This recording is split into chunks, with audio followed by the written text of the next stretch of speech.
Welcome to the From Concealment Podcast, the show for firearm enthusiasts who like to shoot, train, carry, and compete. Get ready for some shooting and sight, firearm and accessory reviews, and of course, insight on concealed carry. And now, broadcasting from behind enemy lines in the From Concealment studio, it's Pete Mitchell and Dan Sams.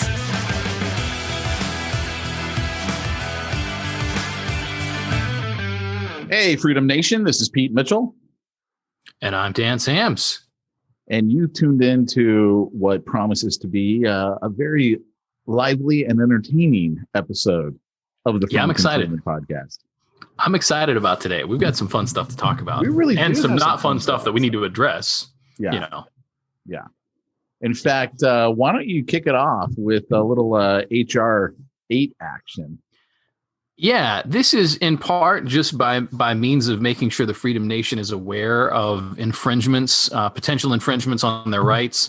But you guys have probably heard about this HR 8 that essentially expands background checks on all guns. Now, Pete over in California is like, yeah, we've unfortunately had to be dealing with this for a while. But essentially, it comes back to this is why the NRA shouldn't have given up on California. They use us as the testing ground. Yep. And then, boom, stick it to everyone else nationwide. This is a good time to just remind everybody how much the NRA sucks and fails us every day. Seriously, stop giving them money. Don't give them any money. Give some money to Firearms Policy Coalition because they're at least giving it a shot. And they're specifically opposing this bill. They're filing more lawsuits all the time. They're fighting the good fight. And NRA is a absolute waste. They're a disgrace. I could go on for a long time because it seriously makes me mad thinking about it. Anyway. But this HR 8 that, as I understand, just passed the House, and so it's going to be going to the Senate. I am concerned it is probably going to pass. They have been using bipartisan language on it, which is just a reminder that the Republicans are failing us too, in case you hadn't already noticed. But the idea here is that they will give a little bit extra time to the FBI to do background checks. They call it the... Welcome to California. We're on a 10-day, and they want to take that national. Yeah. They're basically taking California's laws and going, oh, let's make this federal. Yeah. Well, and we know that people have died because of background check laws. Women who have tried to get defensive weapons that couldn't because of a weight, and then their abuser killed them. And so terrible thing. What the Democrats are trying to argue is that this closes what they call the Charleston loophole, which is a reference to the Dylan Roof shooting, where supposedly he was not supposed to be able to get a gun, but there was a timeout or something on the background check. And either way, the background check didn't work, which is always an intriguing thing to me. When the gun law doesn't work, they just want to make more gun laws. So I want to make it tougher. But I would also argue, okay, constitutionally speaking, why couldn't he have a firearm? Not based on these laws where they're saying, I mean, again, first of all, it was violent felons couldn't have firearms. Then it's, felons. And then it's, people who we red flag because we believe they could be bad. Like it just keeps going down and down and down. Yeah. You're exactly right. Constitutionally, I don't know why he wasn't going to be able to be owning a firearm. Here's where the law, and again, it's a bill. It's not been passed fully yet. But I'm concerned that it is likely to be passing. We'll see. But the idea of this thing is that it will require a background check for any firearm transfer. So including if I want to sell a gun to my buddy or give a gun to my friend. As we understand, there's not any time, as far as I know, there's no exception for family transactions. So if my dad wants to pass down an heirloom gun, my understanding is that he would have to do a background check on me. Which I always remind you, it's another way in which your privacy is infringed upon. It is an unwarranted search, in my opinion. that then causes you to potentially be limited. Actually, not just potentially, just in the time you're waiting, you're limited in your Second Amendment freedoms. So this is just not good. But it looks to be in process. It's very possible to pass. They do clarify that you could temporarily lend someone a gun at the range or for hunting, or they say for emergency self-defense. But they're probably going to need a permission slip from a local sheriff that says, exactly, okay, it's an emergency. They're gonna make even that a big headache, because that's what they do. And so this is a bad thing. I'm just going to remind everybody, screw them. Don't obey unconstitutional laws. That is your friendly advice for the day. And that's from Dan. Not from that's Pete. From Dan. And of course, that is only hypothetically in Minecraft, officer. But my personal opinion, the opinion of Dan and not Pete, at least not vocally. Pete might have that opinion, but he ain't going to share that one publicly. I'm just crazy enough to share it publicly. But anyway, letting you know about that. And then that's because you haven't lived in a state like mine, in which tyranny is so rampant. So it's kind of like going against the sheriff of Nottingham. You know what's going to happen. You know what's going to happen. So, well, admittedly, I live in a freer state, and I'm from a freer state of West Virginia. You know, West Virginia is working to eliminate the state income tax. Oh, they're getting rid of it. So a wild story. You guys, people don't know this about West Virginia. West Virginia had 50 plus years of Democrat rule until a matter of just a few years ago, and it went completely the other way. And now, like, there's a super majority in West Virginia. So they're like, let's do some real stuff. Let's actually get rid of these unconstitutional income taxes. I'm so proud of my home state. It's going to be awesome. Really? Yeah. West Virginia. What caused the switch to go from Democrat to Republican? I'm not 100% certain, but my estimation would be just the extreme left of the Democratic Party. So what you had in West Virginia was Union Democrats. You had coal miners, chemical plant workers, union people who were very blue collar, but also very country, traditional values, things like that. So in West Virginia, you would see a lot of just good old fashioned, we like our freedoms, we like our guns, but they vote Democrat because of the union. And now they're like, the Democrats have gone so far left that they're like, you're going to take my guns, you're going to take away everything about my way of life. I don't want to have anything to do with you. And so my estimation is that they realized a few years ago that, like, this is going to completely ruin our way of life. And also the coal stuff.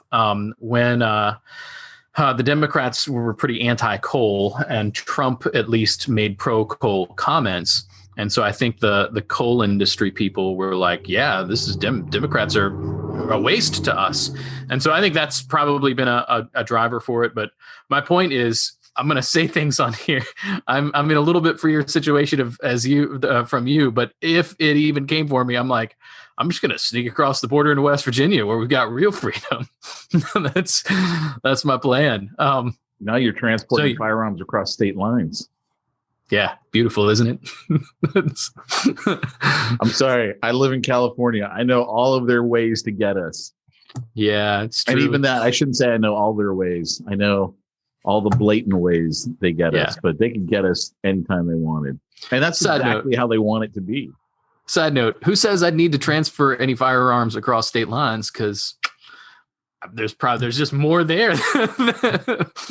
I wouldn't have to transfer any firearms across state lines because I lost all mine in a boating accident. Of course. Mine will probably fall out on my way across the Ohio River, which is, by the way, part of West Virginia. Anyway, other things. We're talking about the HR 8. I'm going to tell them Christian brothers and sisters, pray that it doesn't pass, and just let's see what happens on that.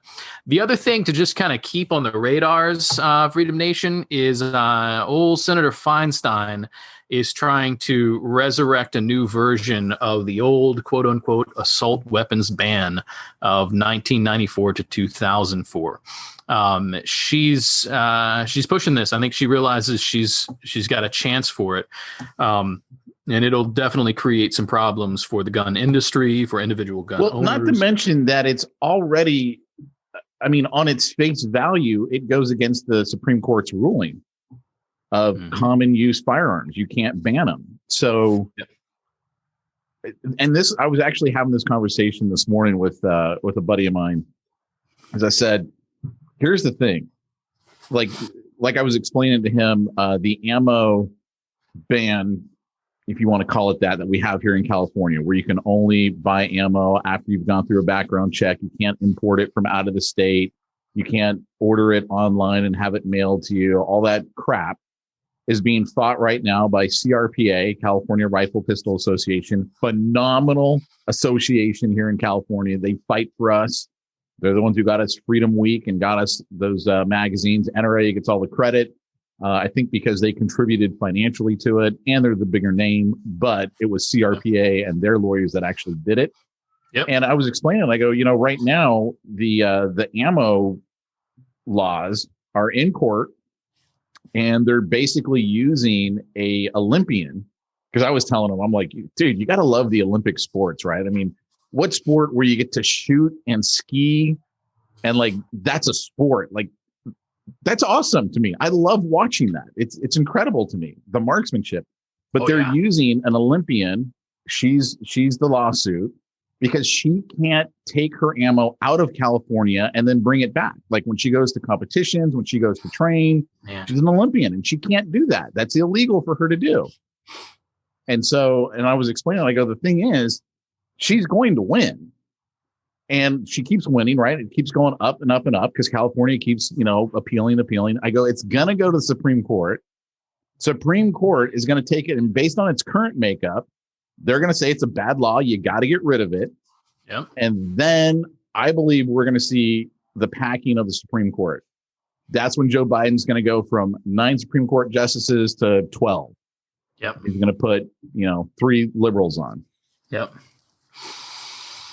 And then he's going to have whatever he wants. And then he's going to have whatever he wants. And then all these other laws, now they're constitutional. Man. That's what's going to happen, man. It's going to be a Supreme Court packing. That's going to happen. I think you're right. Well, they've alluded to that since before the election. Yep. Yeah, I think you're exactly right. Well, and this is what they have to do to enact the full levels of tyranny, because we're already under tyranny. They've got to do something about the guns. And I want to remind everybody, they can't fully. First of all, don't give in. Just don't. It always goes bad. Any study of history, it always goes bad when you give in on that. But the other thing I would say is just think through the practicality.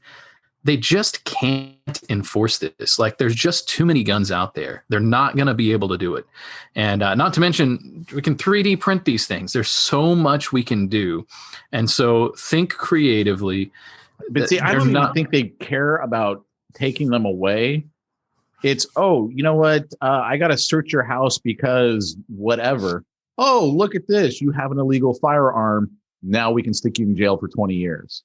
And now I can force you to take my deal on some trumped up charge that I had over here because we got this other charge that we get to throw at you. That's the reason why they have half the laws they have. It's so they can screw you when they want.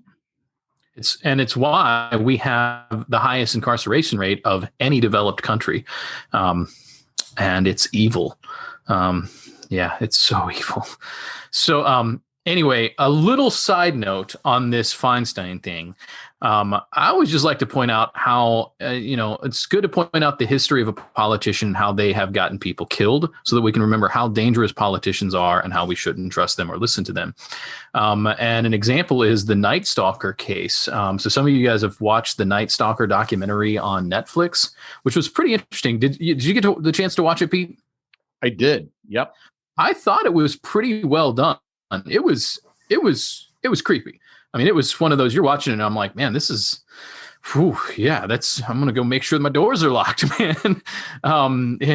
Which I do anyway. I totally remember the Night Stalker growing up because I was in the San Francisco Bay Area, and I think all of us were afraid the Night Stalker was going to come get us. That is creepy. Well, one of the people in there, they were actually talking about, like the girl was like, Grandma and Grandpa, you have to lock your doors because this guy's going around. And they're like, nope, we're Midwesterners, moved here. We don't want to live in a community like that. And then he killed them. So the interesting thing though, if you guys are not familiar with it, this guy was just going into people's houses and killing them just brutally, just for the heck of it. And was killings in the LA area as well as in the San Francisco. It was Bay. Primarily in LA, and then he ventured out. Yeah. Well, and then here's what's wild. When they got him, he made comments. This is after his conviction. He made comments to some San Francisco cops that were transporting him. And he mentioned, he's like, hey, do you remember that such and such on such and such street? And he's like, that was pretty scary, wasn't it? It was an older murder that happened like way, way, way before in San Francisco area that wasn't even on their radar. I mean, they knew it was a murder. They'd found the murder. They had no idea that it could be him. And so they think that there were a lot more murders, potentially even in the Bay Area, which is scary stuff. Here's the interesting thing, though. Dianne Feinstein was the mayor of San Francisco at the time. And the police had put together these kind of evidence packets that had, among other things, this very unique shoe that Night Stalker was wearing, that they were tying him to all of these murders. And the ironic part was there was literally only one pair of those shoes sold in like the Western United States. Yeah. So they knew if they could find him, or like a time to all these murders. Yeah. Find the shoe, or I mean, there's so many ways. So they were keeping that a secret because they knew as soon as it got in the news, he ditched the shoes. And so they were trying to find a lead to catch him. So they had kind of like behind the scenes, making sure that investigators knew about this, but they didn't want that in the news because it would essentially, blow the cover of the whole thing. And there are a few other details in it. Dianne Feinstein gets hold of him. She's the mayor of San Francisco at the time. Mayor of San Francisco at the time, blows the case. So now this guy is on the run, knows exactly to hide from them. And as we understand, it looks like more people were killed as a result. So the interesting thing on there is so everyone understands, she let the public know about the shoes, about all the stuff that they had that they weren't disclosing to the public. And that's why he was able to ditch it. And they never did find the shoes. Never found. They got him, but they never did find the shoes. And they got him a while later. There was some time there that passed, and that included more murders. Just a reminder. Here is a politician who doesn't get enough of the facts, gets excited about making a name for herself, and screws something up and got people killed as a result. So when you think Dianne Feinstein, and she wants to come to the table trying to say she's going to save lives, this is a woman who doesn't understand jack about how to save lives. She got people murdered. She ruined it. And so when there's a gun ban like this coming through, I'm like, just never, ever, ever trust her. That's a little side note for her. And also, man, if you're interested in those kind of things, the Night Stalker documentary was worth watching. Some dark stuff in there, so just a disclaimer on it, but it was interesting. It was pretty well done. Anyway, that's that. Keeping everybody updated as best we can on what's going on. Yeah. So my buddy, you know what? I got my buddy on here just made a comment, and he needs a call sign. So I'm gonna call him Matoka, and he'll know why. But Matoka just made a comment on here. He's like, "How big will the Supreme Court get after a few turns of each party?" And I think he's got a good point. Like, what's that volley rate gonna look like? We're gonna have Supreme Court that they're gonna have to switch with like the Senate so that they can have all of the Supreme Court. Problem is they're gonna have to get the House and the Senate at the same time. It's not just the president. See, that's the reason why Biden's in such a sweet spot right now. He can make a lot happen because he's got the House and the Senate. Yeah. Which I was like 2 years. I always like to remind my Republican friends that, when the Republicans had House, Senate, and presidency, they didn't do jack to defund Planned Parenthood or do anything that they said that they were going to do. So screw them too, just to be clear. but I always like to remind that like the Democrats are, worse. they do really wicked stuff when they get in place. Anyway, all that said, I've got happier things that I'll share at the end. But Matoka, thanks for the good comment, man. Pete, you had some stuff that was on your mind. I think we have a case study we need to address, right? So if you guys aren't in our Telegram group, you need to join the Telegram group. You can do that by texting the keyword HERO, HERO, to 850-990-2020. That'll be in the show notes. So if you miss it here, just look in the show notes. So it's the keyword HERO. Just text that word, 850-990-2020. And then I'll, get your email and send you the link and all that stuff and join the Telegram group. So that's where Dan and I basically meme each other, which I thought the ginger one about the royals. Well, some of the royal family was worried about how our kids would look. Is that because you're a ginger? And I was like, hey, hey, careful there. Careful. Us gingers, that's a sore spot for us. And I also like the one with Debo where it's like, I got $1,400. And the gun store's like, no, I got $1,400. No, I got $1,400. Yeah. So anyway, one of the things I put in there, because I saw this article and it had a great video from truthaboutguns.com. And it was about a carjacking that happened. I don't remember where it happened. Do you remember? I'll pull it up. You keep talking. I'll pull it up and I'll see if I can get some of the details. So this guy's in his Tesla. He's on his phone. He's in a parking lot. And all of a sudden, this guy runs up on him. He is a black guy. He does have his head wrapped like in a shirt, like it was a spontaneous, I'm going to go rob that guy's car or go take his car, carjack him. Mm-hmm. Comes over with the gun, points it at him and tells him to get out. And, part of the story that they were making such a big deal out of it is, Tesla's got 8 cameras on it. And if you honk the horn, it'll automatically record. So I don't know if it's always recording and then it, goes back and starts the save mode if you honk the horn. I don't know exactly, because you can see the guy on the video running up. Yep. So I think it works like cop body cams. That yeah, it has it's always recording and then it just starts at like 2 minutes back or whatever it is. I think that's what goes on. Yep. It would make a lot of sense to me if it did. And honestly, I love that stuff. Yeah. So Uncle Elon's coming up with good stuff. Yes. And ironically, it's actually one of the reasons that I have a camera in my car that's recording out and it records the inside. And part of it is because I was watching the story of this guy who carries a gun in his car, not like any kind of big deal. He had it like in his backpack. He's a blue collar type worker. And someone got really pissed at him and like cut him off. And he was like, what? And he keeps driving to work and cop ends up pulling him over and says, do you have a gun in the car? And he's like, yeah, you know what? I think I got one over in my black bag, right? He gets arrested because the guy who cut him off said he started waving a gun at him.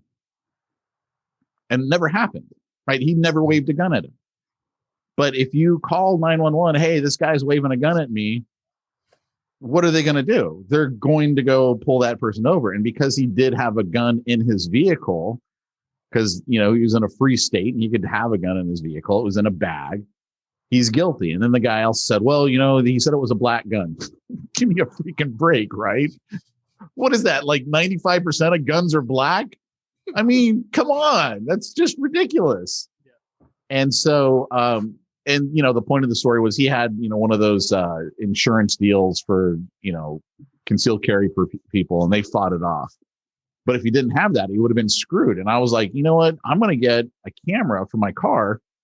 And I used to use this camera called the Owl Cam. Really cool because it's continuously recording inside and outside, 24 hours a day, 7 days a week.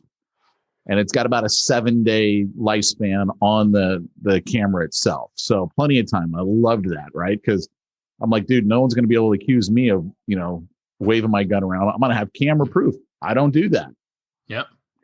And then Al Camera, they went out of business and someone else bought them. And now it's like this incredible like monthly fee to use it. So I didn't go back to them when my camera broke, and I bought some other one, some cheap one off of Amazon, but it still records out and records in because I want proof of what I'm doing, that I'm not doing anything crazy. But so that's beside the point. That's just a little side note for everybody. If you carry, you might want to consider camera work because you're probably going to be the guilty party as far as the law is concerned, and you're going to need to prove your innocence, even though that's completely unconstitutional and you're innocent until proven guilty. It doesn't matter.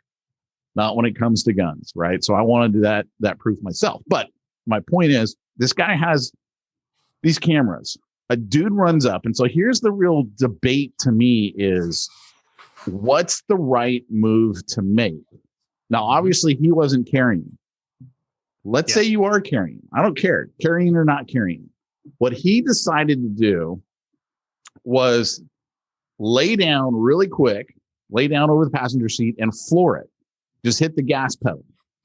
And the guy ends up shooting at him and basically narrowly misses the guy. Like it hits the camera that's in between the front passenger window and the rear passenger window. Like that's the space that he hit. So you guys think about where that is on your card. That's a narrow miss for you. So the question that I got is, what's the right move to make if someone is carjacking you? What do you do? Dan, your thoughts? So I have a lot of thoughts and a lot of questions, and I'm going to preface this by saying I'm not 100% sure what the right move in this situation was. The violence experts like Tim Larkin. We were just talking not long ago about the book When Violence is the Answer, which I still highly recommend. But he talks about most robbery situations. He says it is a forced transaction. He says, but it still falls into the category of social violence. Like essentially, this guy wants something from you, and generally you give it to him, and he's going to go on his way. And so he says, you know what, in most of these situations, the wallet's not worth your life. The whatever is not worth your life. Just give it to him. However, in some of these situations, the social violence turns into asocial violence. And he says asocial violence is like rape, just violence for the sake of violence, serial killers, people just wanting to kill you, right? And he says, in social violence, you give them what they want and it's over. Asocial violence, that doesn't work.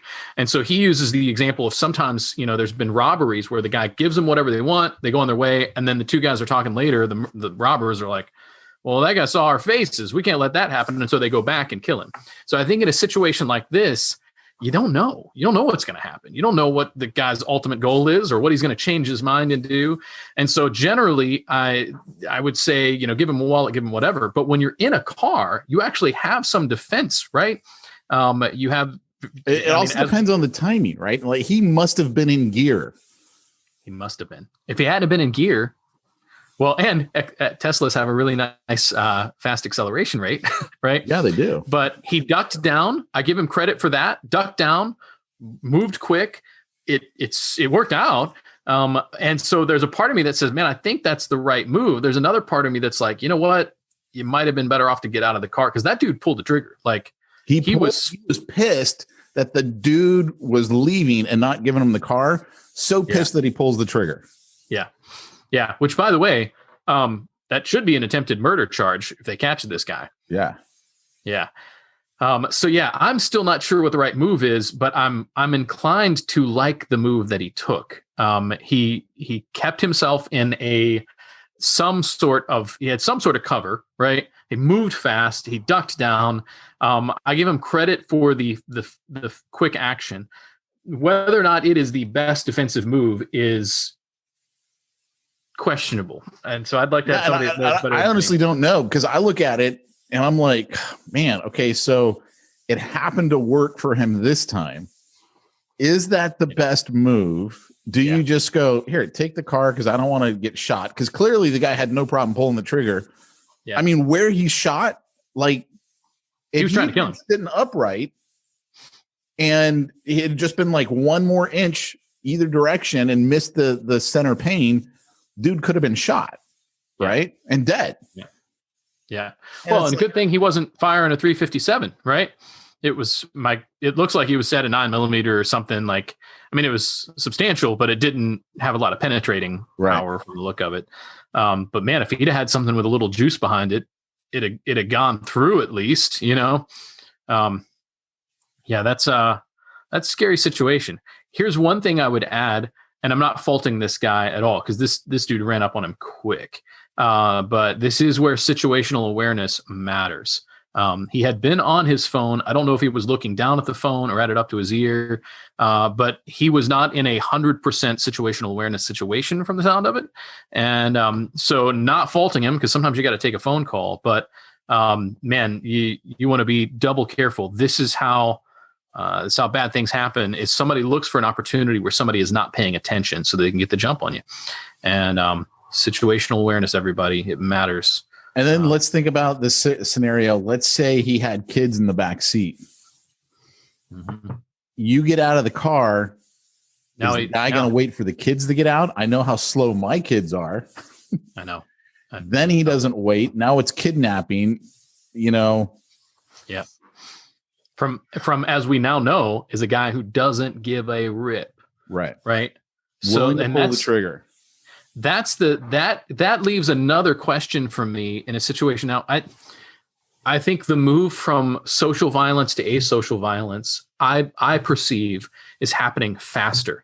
So you have a guy who's just an angry individual who wants your car, but also probably doesn't care if you die.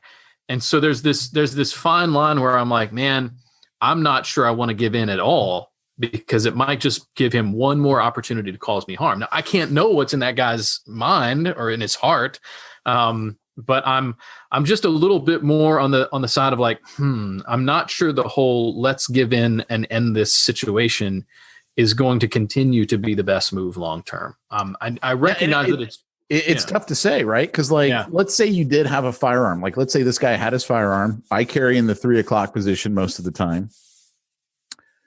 If the guy already has a gun pulled on you, you're not going to be able to pull your weapon, get it on target, and fire before he has a chance to kill you dead. Yeah. Like, it's just not going to happen. Yeah.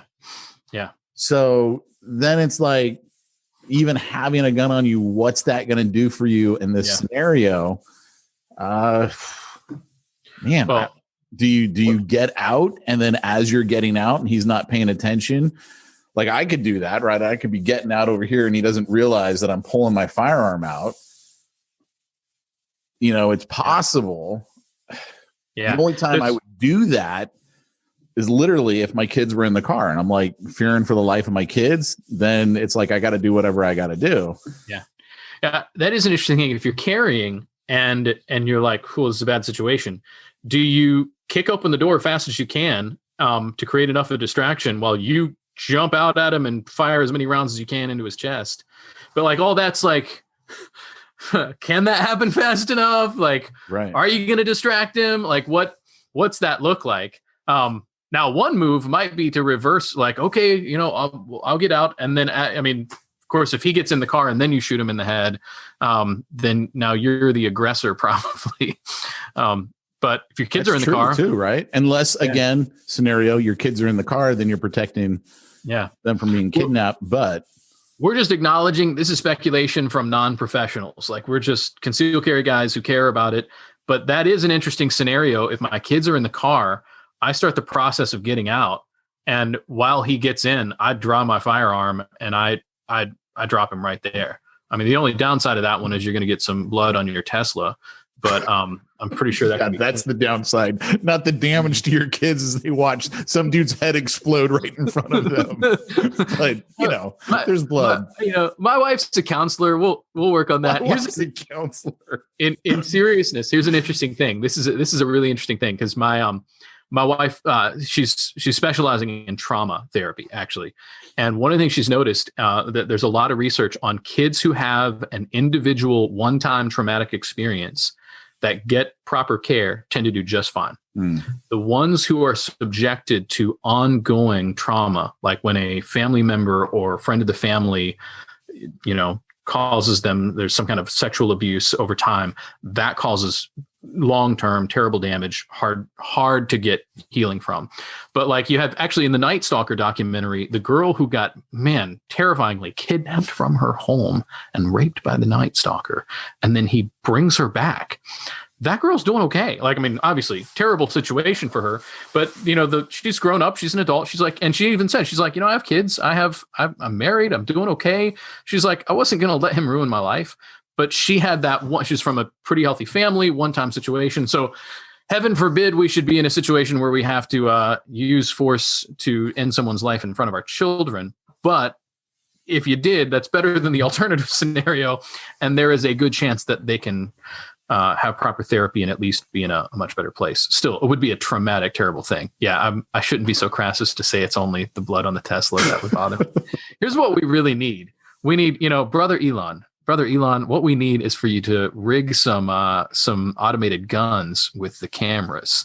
And we need a separate button that you can push if you're being carjacked.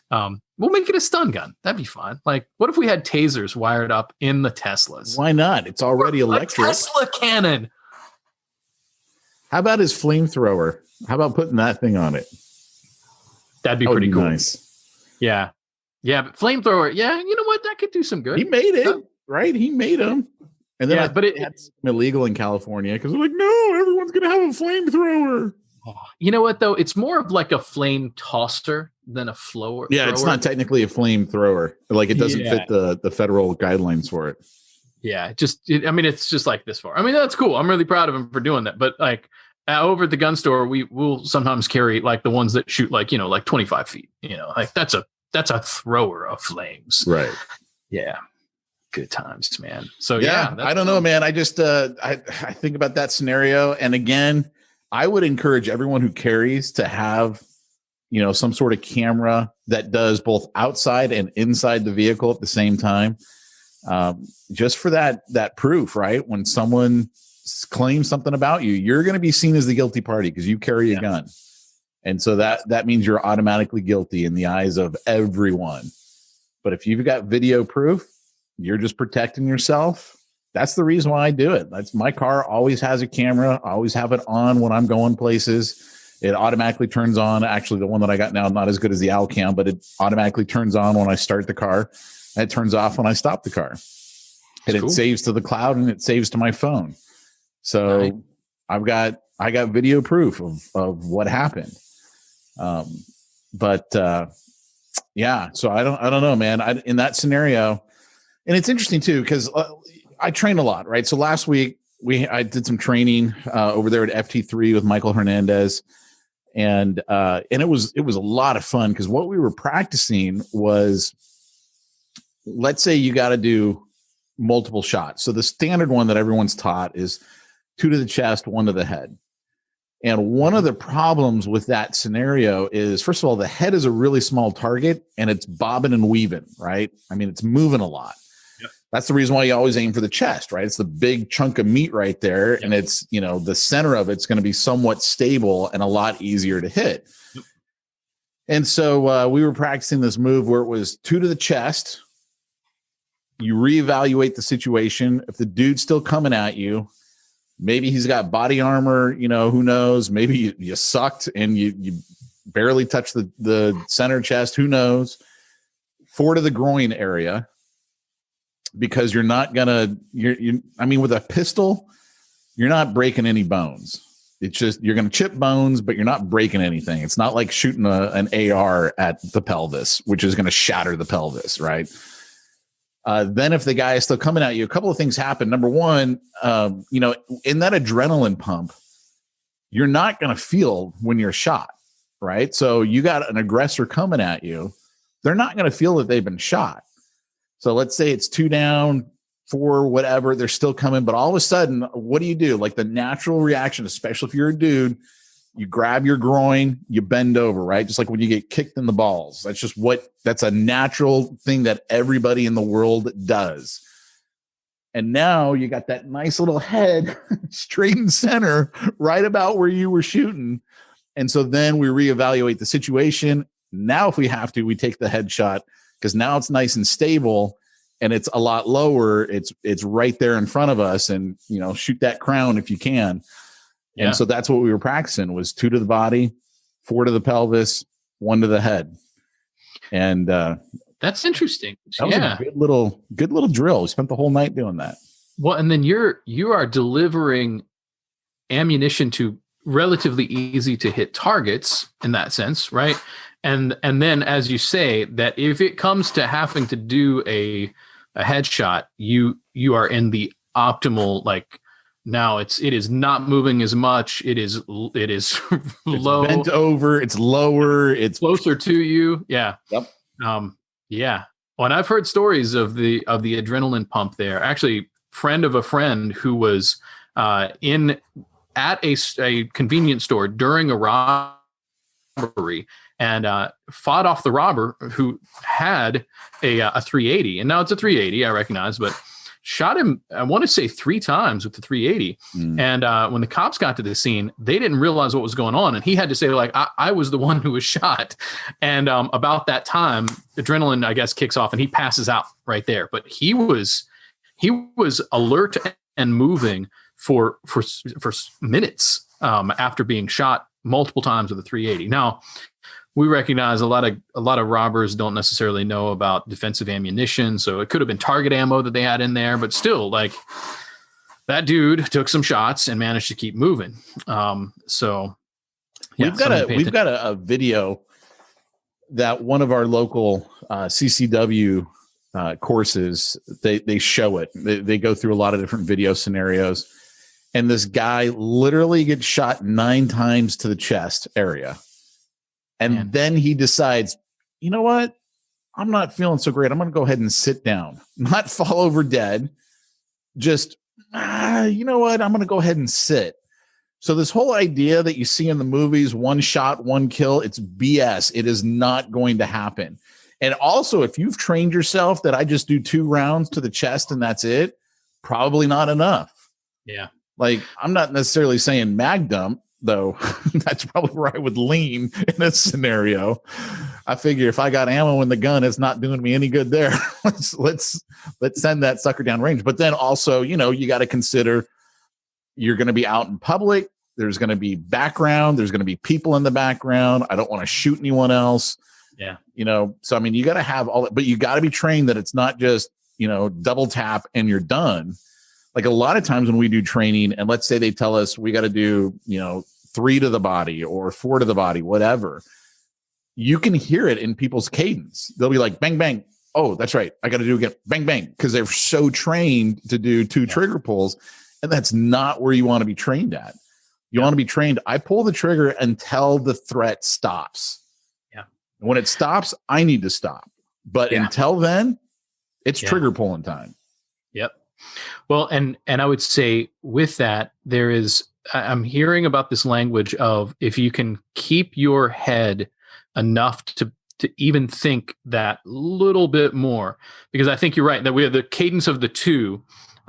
If you can keep your head while you're doing those 2 shots and be calm enough to say, okay, now I'm rhythmically, methodically expending ammunition until the threat is over, that there's almost like a calming that you have to put yourself into as best you can. So I'm understanding, because that if you just stop at 2, that might not go well for you. We had a recent scenario where I believe it was a female cop who's also a competitive shooter. And I think, by the way, we're going to see a lot of cops who are competitive shooters stop competing, or they're going to go to like private matches or something where it's just all cops because they're getting tagged for it. And she shot a perp 6 times. And of course, they got body cam footage and all that. And so the city council, review, or whoever it is that does the review in the police department, I believe it was in LA, they came back and they said, okay, the last 2 trigger pulls were not warranted. Like, the first 4, okay, he was still coming. Because I guess apparently she had a slight pause in between each one. to like see, is he still coming? Is he still coming? So she still perceived the threat, which I would argue you kind of have to go with the person in the moment because they got adrenaline pumping through them. They're seeing every little thing, right? And you see any movement at all, any movement, what do? You keep going, right? You're trying to stop a threat. Dude has a gun. I got to stop the threat. I don't think it's fair, with the whole Monday morning quarterbacking scenario to come back and say those last 2 shots weren't warranted. But again, I didn't see the video. I didn't watch it. I don't know if they were warranted or not, but I'm just going to say, I think in that scenario, you almost got to go with the person who's closest to the fire, because what they're perceiving in that moment. Yeah. I mean, you kind of just got to go with it. And the dude was guilty. Like, no one debated that. The dude was guilty. He had a firearm. He was guilty. So. Yep. Exactly right, man. Oh man, what a time. We are, do that training, everybody. Do some dry fire practice. That's it. Ready. So can I share, related to that, one suggestion? I'm going to give Lake Erie Arms their plug early because it's related to this. And then I have something fun to share before we go. The first is I recognize finding ammo and the cost of ammo is a serious factor right now. And so we all just recognize that. So I want to strongly encourage, if you don't have access to a local simulator, try to find somebody that does. So Lake Erie Arms, we actually have a legit training simulator there. And it honestly just doesn't get used enough. We're starting to use it more. But it's, even if you can get out and train on the range, you should be getting into the video simulator because it allows you to think through real world scenarios, very similar to what we're talking about. How much ammunition do you expend? When do you know, when are you past the line where it's like, okay, well, now they're going to call this excessive, whatever. It even gets into when someone's breaking in your house. At what point are you legally allowed to pull the trigger in defense? And there's a whole lot of things going on with that.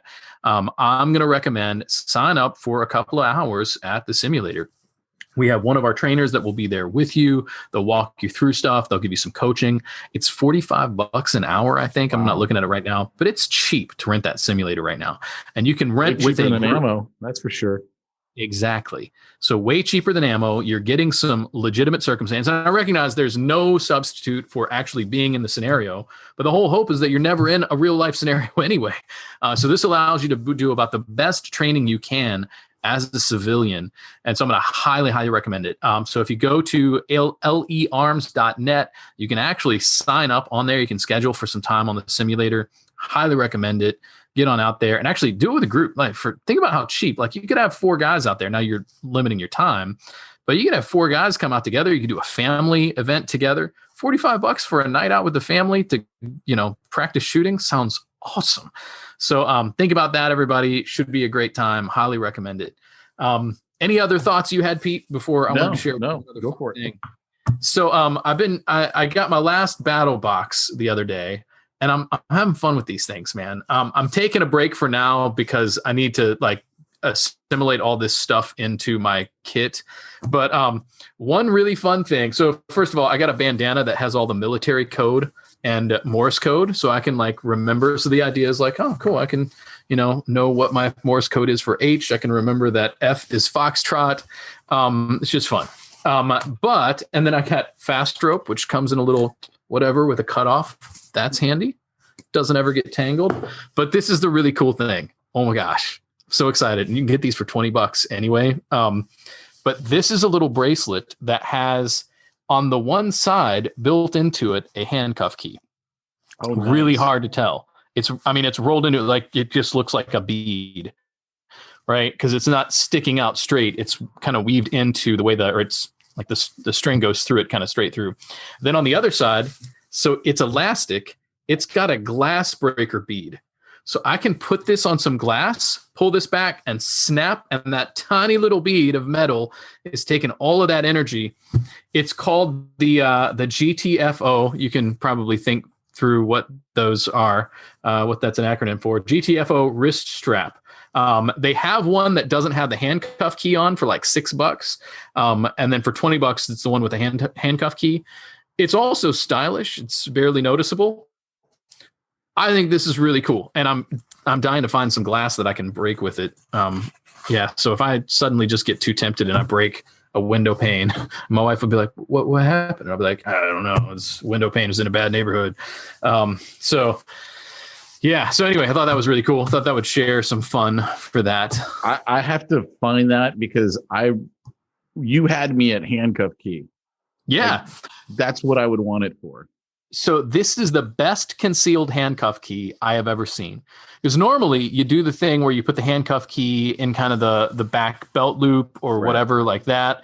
But then you've got to be handcuffed behind your back to get out, right? With this thing, it's not noticeable and it is right where I need it to be. I need to get a set of handcuffs to practice, but I thought that was really cool.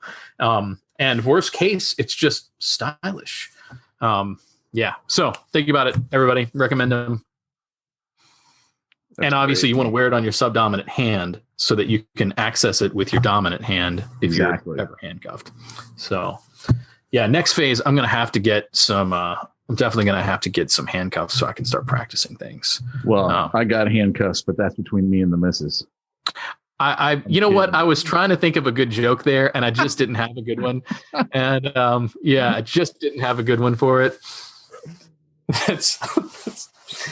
There's so many terrible jokes that I'm holding back right now. That's right. We do claim this to be a family friendly gun podcast. Well, in the interest of family friendly, this is going to sound like it's not going to be, but it is. There's the cartoon of the guy where his wife comes to him and says like, "Here, handcuff me to the bed and do whatever you want." And so he handcuffs her to bed and goes to the gun store.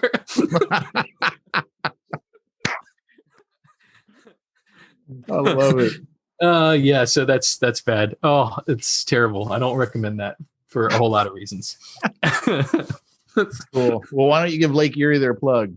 Yeah, so I know we gave a brief one there, but also just want to say to Lake Erie Arms, those guys do such a great job. They are crazy busy these days, and they still give you attention. They still take care of you, and we are keeping a solid stock. We've just been steady on it. I've stuck my head in a couple of other gun stores to see what things look like, and they are not keeping up with stock in the way the guys at Lake Erie Arms are. Also, lots of new training come out, so check out learms.net or come on down to the shop in Huron, Ohio. And we'll see you there. I'll get you equipped. Cool. All right, guys. Remember, if you haven't joined our Telegram group, go ahead and text HERO to 850-990-2020. Again, HERO to 850-990-2020. And we'll talk to you next week. Take care, everybody. Bye-bye. You've been listening to the From Concealment Podcast with Pete Mitchell and Dan Sams. Be sure to tune in next week for more gun talk. Also, check out the From Concealment website for more shooting-related goodness at FromConcealment.com.